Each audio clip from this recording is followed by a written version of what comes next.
Welcome to Tuber Reviewer, and today I'm going to do my first microtuber review of Pete's Vlogs, and he requested me to do this video. The first thing you want to do is to choose a uniform color for branding purposes. If people like you enough to sub, then they'll notice your thumbnails in the YouTube's sea of content and click on it. I'd first suggest using the free resource Adobe Color. It's on a website, it's all free to use, you can use it on any platform. Then use that Adobe Color site to make things aesthetically pleasing. Have a play with it, try different combinations and settings, see what you like. And you'll also probably want to pick a consistent font. The first thing I noticed was the cheesy turnaround in the video style blowouts of your highlights. I'm assuming what you're going for there is the cheesy 90s twist and crash zoom look. Hi. At first this may seem simple. It isn't. To achieve this, you will need a camera person, and a camera with a fast zoom or mechanical zoom, and really good timing. Or just do it in post like most tubers do. People like the popular YouTubers do this by putting in keyframes right before the action, then change the values to get the desired effect. Generally, don't retract this in the same fashion, just cut back to a wide shot. Intros. They should be 5 seconds at most, if you even have one. I mean, some tubers get away with it, but generally you'll see a large drop off in retention. Today we're here to do a wet t-shirt competition. I kid. I don't particularly like cringy comedy, but this felt like you were waiting for an okay that just became awkward, and it was hard to keep watching, and we're less than 18 seconds in. I think you gotta turn up the cringe just a little I gotta turn the cringe up. Oh. Maybe I'm just a boomer. I spent this next minute trying to figure out what I was watching the video for. Not in the title, not in the thumbnail, nor the intro did you explain what to expect. In storytelling, you really want to set people's expectations, then follow through with the journey or the subversion of their expectations. If people make it this far, and then suddenly realize they don't care about the content, they'll click off. And videos with poor retention won't get recommended by YouTube. Next, I would like to bring up the Latin phrase, mise en scène. Mise en scène, mise en scène.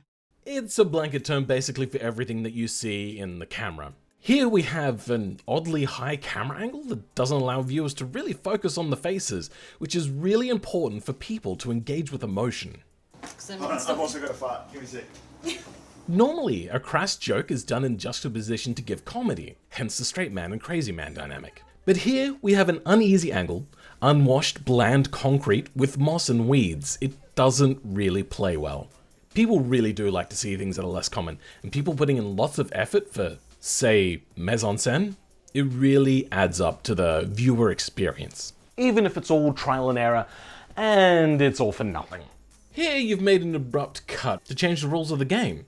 Really, instead, you should take your audience on a journey. Have a short explanation as to why, well, this is gonna take forever, and we want this to go off. And then play it up afterwards for the, ooh, I'm a little scared now. See, you can do crash zooms. Don't be afraid of them. They take less than a minute and are very, very powerful narrative devices. If you're worried about the drop in quality, then you can get a 4K camera, render your videos in 1080, and then the crash zooms don't seem so bad. Take it this way.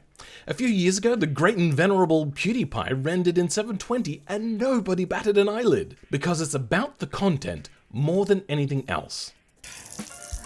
This brings me to this. Here I would like to point out, don't be afraid to cut things out.